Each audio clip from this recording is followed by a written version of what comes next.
Janeiro de 69 d.C. O corpo de Galba ainda está quente. Seu sangue ainda mancha as pedras do Fórum Romano. Roma não teve tempo de processar o choque. Não teve tempo de luto. Não teve tempo de entender o que aconteceu. Porque antes que o sol se ponha, outro homem já está sendo aclamado imperador. Mas não pelo povo, não pelo Senado, não por consenso político ou legitimidade institucional. Por soldados. Soldados da guarda pretoriana que acabaram de trair e matar o imperador anterior. Soldados que agora carregam outro homem nos ombros, gritando seu nome, proclamando-o César. E esse homem olha ao redor, meio surpreso, meio calculista, sabendo que acabou de comprar algo que talvez não consiga pagar. Seu nome é Marco Sálvio Otão, e ele se torna imperador de Roma não porque Roma o escolheu, mas porque apareceu no momento certo, com a promessa certa para os homens certos. Roma não escolheu Otão. Otão apareceu quando ninguém sabia o que fazer, e isso já era o problema. Os olhares ao redor dele não carregam lealdade, carregam cálculo. Os soldados que o aclamam não o amam, eles apenas aceitaram o pagamento. O Senado observa em silêncio, esperando para ver quanto tempo isso vai durar. O povo nem sabe direito quem ele é. E nas províncias, distantes, as legiões já começam a se perguntar: se a guarda pretoriana pode fazer um imperador, por que nós não podemos? Esse não é um estudo sobre caráter, não é uma defesa de Otão, não é um julgamento moral sobre suas escolhas. Isso é uma análise sobre o que acontece quando o poder perde suas raízes, quando o trono vira mercadoria, quando a legitimidade é substituída por transação. Otão não falhou por falta de coragem. Falhou porque chegou tarde demais a um sistema quebrado. E se você quer entender como impérios entram em colapso, como a política vira caos, como decisões individuais se tornam irrelevantes diante de estruturas falidas, fica aqui, porque esse é o tipo de história que a gente conta. Vamos começar pelo sistema que Otão herdou, porque ele não assumiu um império estável, ele assumiu os destroços fumegantes do reinado de Galba. E esses destroços já estavam contaminados. Galba morreu há poucas horas, foi assassinado em plena luz do dia no coração de Roma, pela guarda pretoriana, a força que deveria protegê-lo. Isso não é apenas um golpe, é a quebra do contrato social imperial.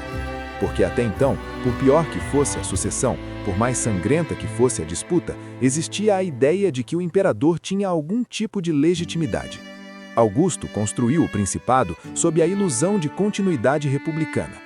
Os imperadores seguintes mantiveram a ilusão de que o poder vinha de alguma autoridade maior, de algum direito, de alguma tradição, mas Galba foi morto e substituído no mesmo dia. E o que isso ensina a Roma? Que o trono tem preço, que a lealdade é transacional, que qualquer um com ouro suficiente e soldados suficientes pode se tornar César. Depois de Galba, Roma aprende que imperador pode ser comprado, e essa lição é fatal. Porque se o poder é comprado, ele pode ser vendido de novo. Se hoje os pretorianos te proclamam, amanhã eles podem te matar. Se hoje você governa, amanhã outro pode pagar mais. O precedente está estabelecido, e Otão é o primeiro a governar sob esse novo sistema. Um sistema onde legitimidade não importa, onde tradição não importa, onde tudo o que importa é quem controla os soldados. O Senado? Irrelevante. Ele observa, ratifica, aplaude quando necessário, mas não decide nada. O Senado perdeu qualquer resquício de poder real. Agora ele é apenas plateia. As províncias, observando em silêncio, calculando, esperando, porque se Roma está assim tão fraca, assim tão instável, assim tão à venda, por que as legiões da Germânia, da Espanha, do Oriente deveriam obedecer? Por que não proclamar seus próprios imperadores? Então, quem é este homem que assume o trono nesse contexto impossível? Marco Sálvio Otão é vaidoso, é asocial, é adaptável, é um sobrevivente nato das intrigas de Roma. Ele não é um general, não é um estadista, não é um filósofo. Ele é um político de corte, alguém que sabe ler a sala, alguém que sabe quando bajular, quando recuar, quando atacar. Alguém que passou a vida inteira navegando as águas perigosas da elite romana. Otão foi amigo de juventude de Nero, não um aliado político distante, um amigo real. Eles compartilharam festas, excessos, o mundo do luxo e da aparência que definia a corte neroniana.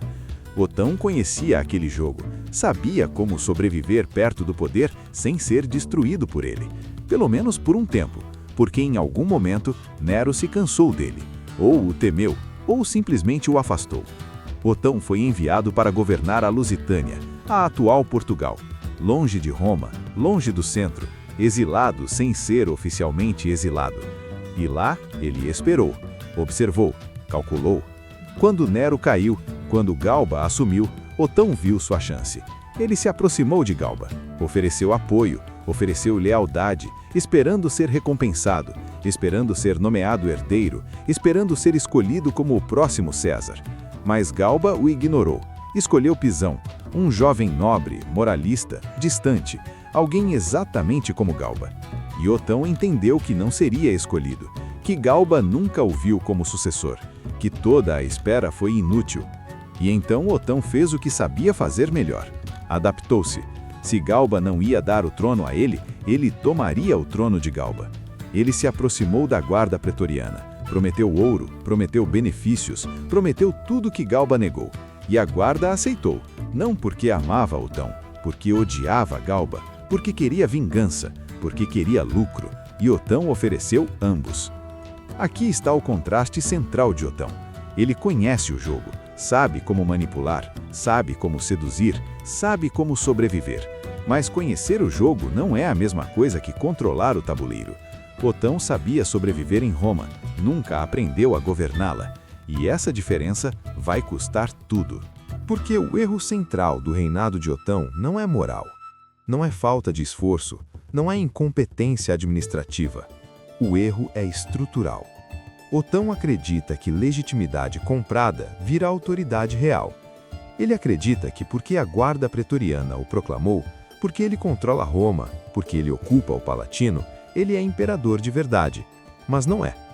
Ser proclamado não é o mesmo que ser aceito. Controlar Roma não é o mesmo que controlar o império.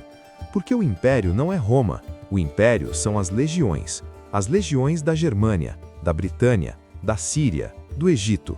E essas legiões não respondiam à guarda pretoriana, elas respondiam aos seus próprios generais. E quando esses generais viram o que aconteceu em Roma, quando viram que o trono foi comprado, quando viram que qualquer um pode ser imperador, eles entenderam a mensagem. Nós também podemos. Otão confunde aclamação com controle. Ele tem Roma, tem o título, tem o palácio, mas não tem o império.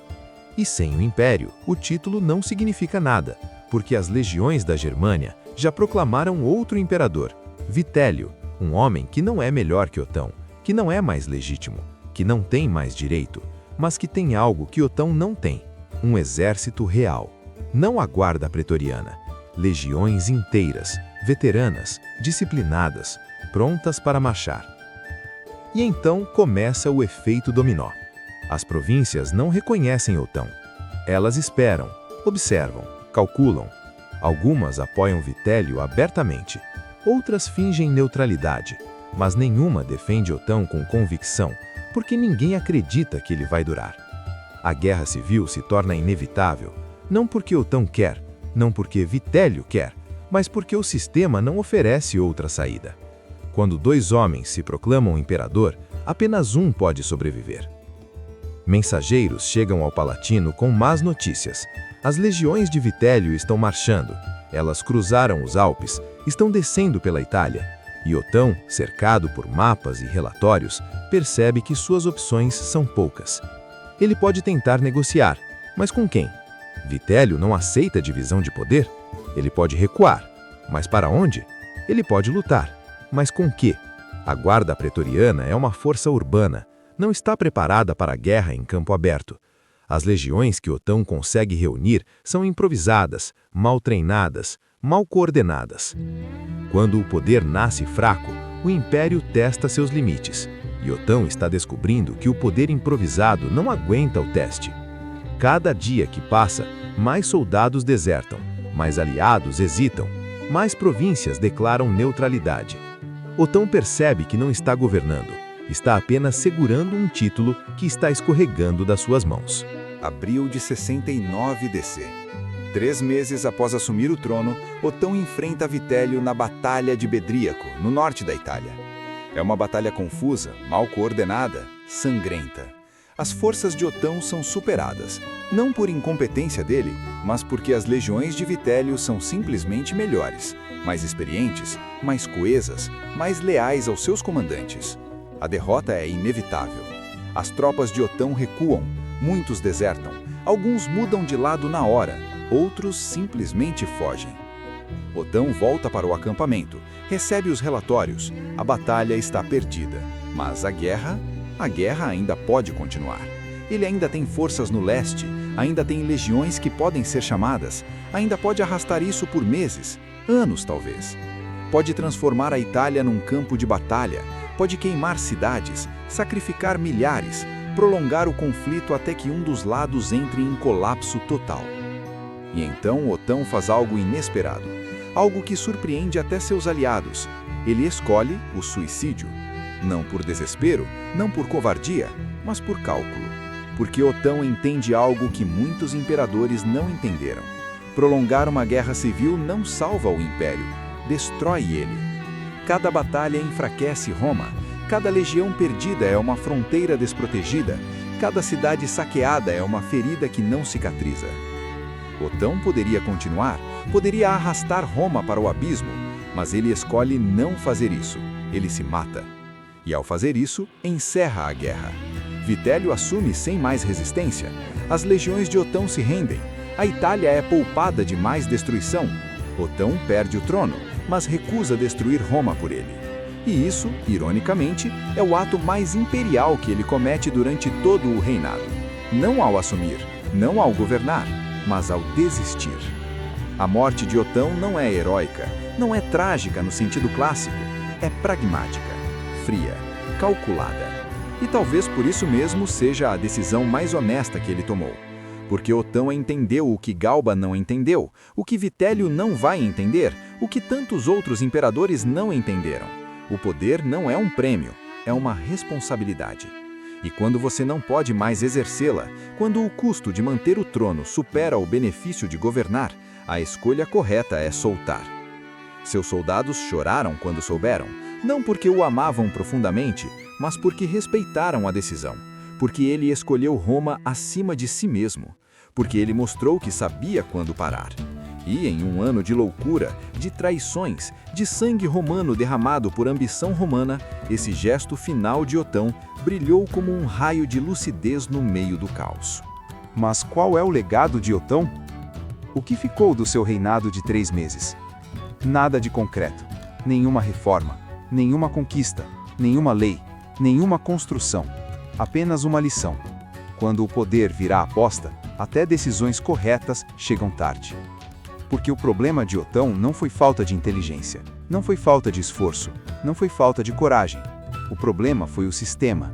Ele chegou num momento em que o império já estava quebrado, quando a legitimidade já era ficção, quando a lealdade já era mercadoria, quando o trono já era prêmio de guerra. E nesse contexto não importava quem era Otão, importava apenas que o sistema não oferecia caminho para governar de verdade. Galba tentou restaurar a virtude e foi morto. Otão tentou comprar o poder e foi derrotado. E agora, quem assume? Vitélio, um homem que não tem virtude de Galba, não tem astúcia de Otão, não tem legitimidade de ninguém. Ele tem apenas força, legiões, violência. E isso temporariamente é suficiente. O trono continua instável, a sucessão continua improvisada, as províncias continuam observando, calculando, esperando sua chance. Porque se Galba pode ser morto, se Otão pode ser comprado, se Vitélio pode assumir apenas por ter mais soldados, então qualquer general com uma legião pode tentar, e muitos vão tentar. Esse é o legado real de Otão. Não o que ele fez, mas o que ele permitiu. Ele confirmou o precedente de Galba. O trono não pertence mais a uma dinastia, não pertence mais a uma instituição, pertence a quem conseguir tomá-lo. E o pior ainda está por vir. Porque Vitélio não é solução. Vitélio é continuação do problema. Um homem sem preparo, sem visão, sem capacidade de consolidar nada. Ele é o imperador do caos, o imperador da autoparódia, o homem que vai levar o império ao fundo do poço antes que alguém, finalmente, consiga reconstruir. Otão mostrou que quando o trono vira prêmio, governar deixa de ser escolha. Você não governa, você apenas segura o título até alguém mais forte te arrancar dele. E nesse sistema, não existe vencedor, só sobreviventes temporários. Galba sobreviveu 7 meses, Otão, 3. Vitélio vai sobreviver 8. E entre eles, Roma sangra, o império enfraquece, as fronteiras ficam desprotegidas, os bárbaros observam, os inimigos se preparam. Porque quando o coração do império está ocupado matando a si mesmo, as bordas começam a apodrecer, e ninguém percebe até ser tarde demais. Essa é a tragédia do ano dos 4 imperadores. Não é que homens ruins assumiram o poder, é que o sistema se tornou incapaz de produzir estabilidade. Não importava quem sentasse no trono, o trono já estava envenenado. Otão tentou. Dentro das suas limitações, dentro do contexto impossível, ele tentou. Ele não foi o pior imperador que Roma teve, não foi o mais cruel, não foi o mais incompetente, mas foi o mais honesto sobre o que o poder havia se tornado. Uma ilusão cara, um título vazio, uma aposta que você perde mesmo quando ganha. Se você quer continuar entendendo como instituições entram em colapso mesmo quando indivíduos bem-intencionados tentam salvá-las, se você quer ver até onde esse sistema quebrado vai levar Roma, você está no lugar certo. Porque Otão não é um caso isolado, ele é um padrão, um aviso histórico sobre o que acontece quando sistemas políticos perdem legitimidade, quando a força substitui consenso, quando o trono vira mercadoria. E agora, Roma entra na fase final do colapso. Vitélio assume, um homem sem virtude de Galba, sem astúcia de Otão, sem nada além de força bruta. O império em autoparódia, o poder sem respeito, a queda no abismo antes que a reconstrução. Porque antes que Roma se salve, ela precisa tocar o fundo. E Vitélio é o fundo. O próximo episódio é sobre ele, sobre o que acontece quando até a aparência de governança desaparece, quando o trono se torna piada, quando o império vira espetáculo grotesco. Vitélio está chegando, e com ele o último ato, a tragédia.